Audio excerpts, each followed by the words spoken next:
So my left hand's the winner. Let's see what kind of goodies we have in here. Hey everyone, welcome back to my channel. Today I'm going to be sharing with you English traditions that confuse Americans. I'm speaking from experience as this is about to be my second Christmas that I'll be celebrating since moving to London. And I'm very lucky that I'm able to spend Christmas with my boyfriend and his family, and they're English. And with that comes a lot of confusion. Seriously, there are some things that I just don't understand. Sure, Christmas is celebrated all over the world, but of course, every country has its own customs and traditions. And even though Brits and Americans speak the same language, their Christmases vary a little bit. So here are 8 Christmas traditions that have confused me over the year, but have also grown on me a little bit. Number 1, Christmas starts really, really early. As an American, the Christmas season traditionally starts the day after Thanksgiving. My entire life growing up, we would decorate everything the day after Thanksgiving. It would be a whole production and everything would be done that Friday. Christmas music would fill the airwaves, lights would go up, and the tree would be decorated. Even outdoor lights like the Rockefeller tree in New York City wouldn't light up until December. But in London, people started celebrating Christmas pretty much the day after Halloween. And Halloween's not even that big of a thing here, so you can also kind of expect to see different like Christmas decorations popping up in supermarkets and stuff like that, like in mid-October, which is just too soon in my opinion. But that means that on November 1st, Christmas is everywhere. You'll be on one street one day and then the next day you'll go back and there will be lights strung up, and then all of a sudden they'll be announcing that November 12th will be the Christmas tree lighting ceremony. It's just like, it's just too early. It's just like too dragged out. I don't know. I'm not fully into the early November Christmas spirit. I'm not a Scrooge, I'm just realistic. Make it last too long, it's gonna get old and tiresome. And I think that starting the day after Thanksgiving makes it just right. So number 2, Happy Christmas versus Merry Christmas. Now I'm gonna be honest with you, I think that the first time that I ever heard anyone say Happy Christmas was in Harry Potter. Seriously. It's just not a thing in the US, and in the UK, that's all people say. Aside from it always being Merry Christmas in the States, you pretty much always play it safe and just go with Happy Holidays. I once said Happy Holidays to one of my English friends, and she got really mad at me and kind of yelled at me and said, why would you even say that? It's Happy Christmas, it's not Happy Holidays. What holidays are there? And I really never thought that I would get yelled at for being politically correct, but I guess here it's Happy Christmas, and that's that. Number 3, Advent calendars. I always knew what an Advent calendar was growing up because of going to church, but I never experienced the phenomena of the Advent calendar like it is here in the UK. Over here, Advent calendars are little countdowns to Christmas that start on December 1st. Historically, they've been made for children and filled with chocolate. I have 2 right here.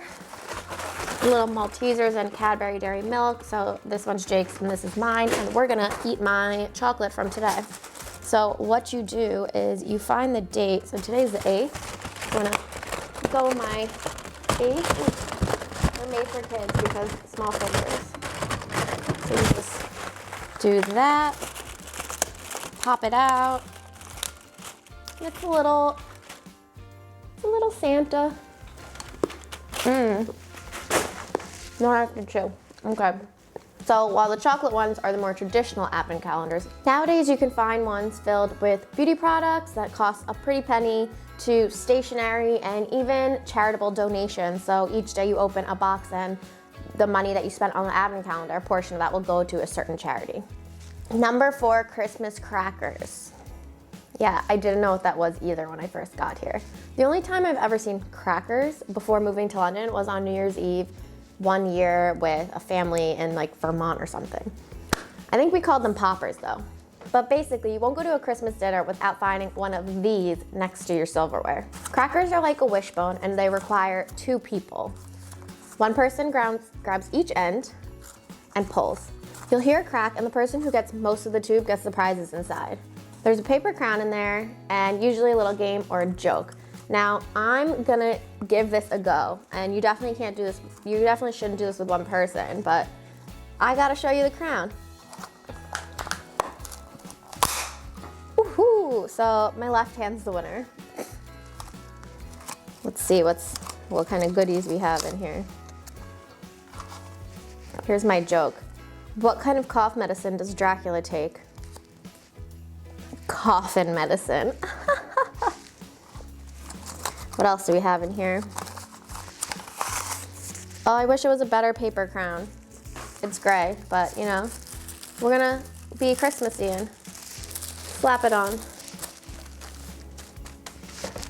So when you're all done using your Christmas crackers, everyone around the table will end up with a paper crown. And depending on how fun and silly your family is, you'll probably wear this for 5 minutes or the whole meal. Number 5, mince pies. If you're an American watching this video, I want you to press pause, scroll down to the comments, and tell me exactly what you think a mince pie is. All right, did you do it? So the first time someone asked me if I wanted a mince pie, I thought that they were asking me if I wanted some sort of like meat pie, which is definitely a thing over here in the UK, but it was during dessert and I was really confused. Mince pies are actually little bite-sized pies filled with dried fruit and spices. Many people top them with cream, but I'm not a fan of them too much, but I'm gonna give this one a little bite in the spirit of this video. I kind of want to show you the inside of it. So that's what it looks like in the inside, and I'm gonna go in for the it smells very spicy. Number 6 is also in the food family, and it is Christmas pudding. So I feel like Christmas pudding is pretty much the equivalent of a fruitcake in America. I'm not positive because I'm not a big fan of fruitcake, but I think the only difference is that it's like heavily spiced and then doused in brandy and generally lit on fire for a minute to burn the alcohol off. I'm not a fan of it. It's got a very weird texture to me, but it's like at every Christmas dinner that you can go to, and I don't think many people like it, but it's always there. But I bought this one at Sainsbury's. It's a little baby one. Usually it would like take up the whole plate and be lit on fire.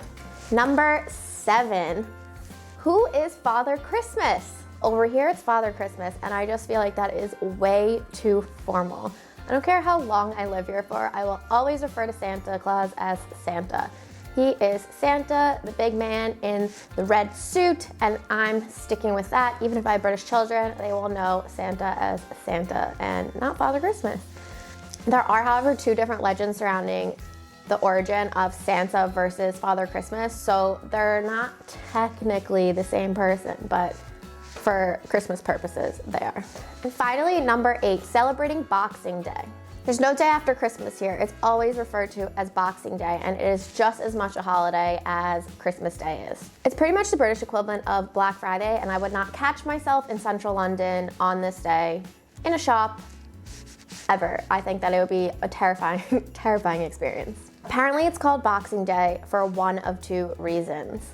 The first one is the Church of England breaking open donation boxes to distribute to the poor. The second one is back in the day when the aristocracy would give their servants presents on the day after Christmas. That's it for now. I hope you enjoy your holidays. Merry Christmas, happy holidays, whatever you celebrate, have a fantastic time.